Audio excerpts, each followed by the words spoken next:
Much of a statement. I mean, that's embarrassing, and I take the blame of it, and not having guys ready, and not in any phase of the game. So there's not a whole lot that you can be said or I can say. I'll answer questions, but it's very difficult trying to figure out where we are and what we need to continue to move forward. But we're going to have to do that. Jeff Stars. Let's focus a little bit on the defense. When you're a defensive-minded guy, you guys have done a good job in the second half of games, pretty much all season. But the first half, have you been able to pinpoint what the issue has been? No, obviously we were awful in the first half. Couldn't get off the field. We made some obviously major mistakes. The third down stuff makes you and frustrates you, and they're going to make some plays.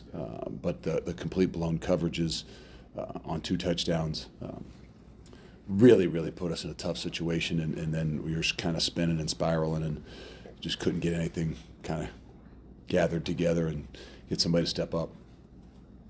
Let's go, Colton. When you guys get that field goal on the first drive, and then it just seemed like offensively you couldn't string together those third downs. Like, what did you see wasn't happening? Well, we got to get them the ball. I mean, momentum got completely shifted and changed, and you only get 16, 17 plays legitimately in the first half. It's hard to find a rhythm and get things going, and so I think it's obviously all together. It's not one area. It's not one issue. It's not just getting off the field on third downs on defense or completing third downs on offense. It's finding a way to play some complementary football that gives you a chance to win. You talked about not having the players ready. On Monday, you had said a similar thing in terms of what you wanted to kind of improve this season. Why do you think there's been a consistent issue with preparation and not being ready necessarily to play games? If I had that answer, I think we would have changed a lot of different things. It's not that our guys, I said it on Sunday, they came out and had a good night. They did a good job, and then it's the ability to consistently continue to do the things the rest of the week that give you a chance to perform and play at the level of what you need to play at. And some reason right now we're not able to do that. I think we have pretty good weeks, and then when you get out there on Saturday, the ability to adjust and adapt to maybe a few new things, especially in the first half, we just have not found a way to be able to do. When a team comes in with such high expectations of their own and doesn't accomplish that, it can have an effect that goes on the rest of the season. Do you think you've lost some of this team? Do you think they've tuned you out in any way? I don't know about that. I just think that it's the expectation sometimes, obviously has made it, I would say difficult, but when you get put in a situation, it gets, almost like you can see us down on how well we can't do what we, originally had set out to do. And I think sometimes that just, you got to find a way to get over top of that. And right now we have not, regardless of what we thought and, what people thought we could or should be able to do at the beginning of the season. The reality is where you are. And it takes, leaders, it takes guys to be able to step up. It takes coaches to be able to continue to push through based on the situations we're in. And we got to do a better job. Yes. Look, you've talked about not playing complementary football, not finishing games. And it's probably tough, big picture right now to think about this, but what would you say are the most significant issues as to why the team hasn't played up to it? There's not a single complimentary thing right now that we're doing. I don't think we've done in the last couple of weeks, to be honest with you. And so it's very difficult, and we're gonna have to figure that out, and some way, somehow, based on the only way you're gonna win football games and win in this league is to be able to do that and play complementary football. And right now we're not able to do it, and but we will find a way, and we will continue to push. And that's what I kind of said there in the locker room afterwards. I mean, there's a lot of things we got to figure out in this last couple of weeks, and we can't look at this next Saturday yet. I mean, we're going to have to look at tomorrow, and we're going to have to be one day at a time and one practice at a time, one moment at a time, and find a way, with the guys we got, the guys that want to be here and the guys that want to do it, to push forward and do the things that we can do and do them better. Coach, they had 11 third down conversions. What were they doing well that led to that? Anything and everything. Very hot in the first half. Made some plays, hit some balls, but those hurt. Those obviously extend drives. Keep them in the possession. I think the big ones, the ones that we kind of blew there for touchdowns, are the ones that are the daggers. And I think that the frustration of a few, first downs, especially on the third down situations, caused us probably a little bit too much anxiety, and that probably helped a big part of us, busting there in a couple of touchdown throws, which, you can handle. We've done a decent job of people moving the football, and then we kind of settle in, especially miss, third downs in particular in the first part of the game or the first half. But we haven't given up the easy touchdowns, the ones that are completely blown type of situations that, just compound everything that you're doing. And that's where tonight, very, very, very disappointing, in a lot of different ways. But I think the ability and the frustrations to give up the really big plays at those moments, and I'm talking about the 2 touchdowns in the first half that, are just complete busts on our part. Jeff, if you asked about Northwestern, what you saw from them when we talked to them Monday, you said that they themselves, they know who they are. Do you think the way they came in and executed early, that was a sharp, prepared team? Tough to tip your cap to an opponent. Yeah, they did a good job.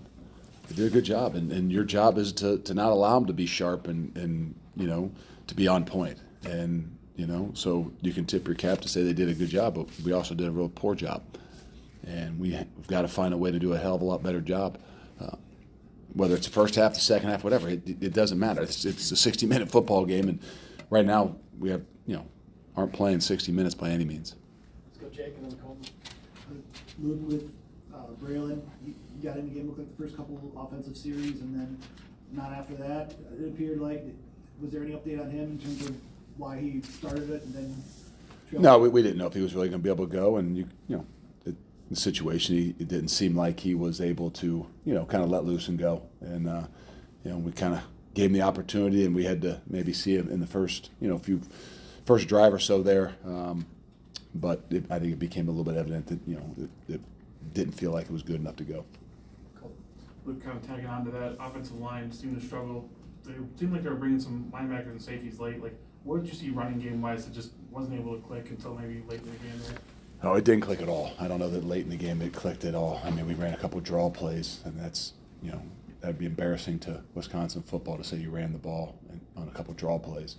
The reality is we couldn't run the football, regardless of, whatever the situation, whether they were bringing safeties down, whether they were running linebackers too. We have to be able to run the football.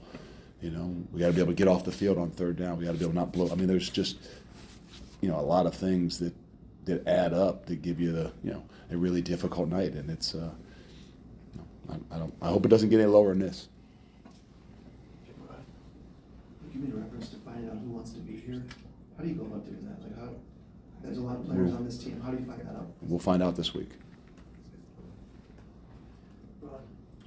Coach, second quarter, when you guys were down 14-3, you ended up punting on 4th and 3.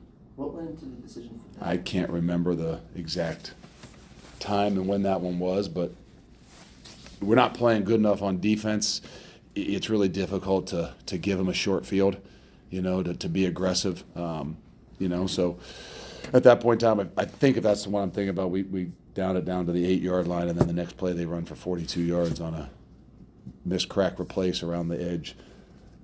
So hindsight, yeah, maybe you should just went for it and given it. If we didn't get it, we'd be right back where you were after the one play. But all those things make it decisions really difficult when you're not playing very well. So, when you're playing really well and you make a bad decision, they overcome it. When you're playing really poorly and you think you make a good decision, it turns out to be a bad one. So they kind of go hand in hand. And, either way, if we don't find a way to play better football, all decisions will be bad. Take 3 more. Shavis, Colton, Jeff. Luke, how much is a lack of identity on both sides of the ball hurting you guys here now? I don't know. I mean, I thought we had an identity a little bit more on defense. We didn't play well tonight at all. I think offensively it's hurting us. Trying to find, a way to have some balance, which right now we have none. And so that identity of being able to do that. There's things you want to do, and there's things that all of a sudden you recognize you can't do. And it makes it really difficult when you have this vision of what your identity wants to B, but you really, as you get into it, you start to recognize that I don't know that you can do that. So we've got to do a better job of being able to adjust whatever that identity is and find ways to win football games right now. Jeff? I'm kind of getting back to the decision-making process. Some guys are analytics guys. Are you a guy who goes by your gut a lot, where, if, like you said, if maybe you'll go for it? There's no analytics that right now is going to put us in a better situation. We use it, we look at it. You try to manage games with it to be more aggressive, and then you do have to, get a feel for, there's a lot of other things that analytics don't take into consideration, and That was my question. I mean, for example, if your defense is playing well, you maybe go for it there. oh, there's no doubt. That's okay. There's no doubt. And then you put yourself in those situations like last week, playing good defense and after the first series or two, and so you're going to put yourself in those situations. And when you're not, it's like I said, all decisions become very, very difficult. Last one, Colton. Luke, at what point in the week did you know that you were gonna have Tanner available, and then how did you think he handled it coming back in a month? I don't know that we assumed, Tuesday and Wednesday at practice that, okay, I think he can do it. But even as we warmed up today, I'm like, okay, now what's it really going to feel like? What's it going to be like when you do get tackled? What's it going to be like when you do get hit? So there's still game time decisions that, kind of like you said with Braylon. I think, okay, we're going to give him an opportunity to go, but, you put them in there, and if they can't go, they can't go. And so Tanner is a tough dude, and whether it's 3 weeks outside of surgery, I thought he did as good as he, could do probably in a lot of situations. But he's fighting through a lot.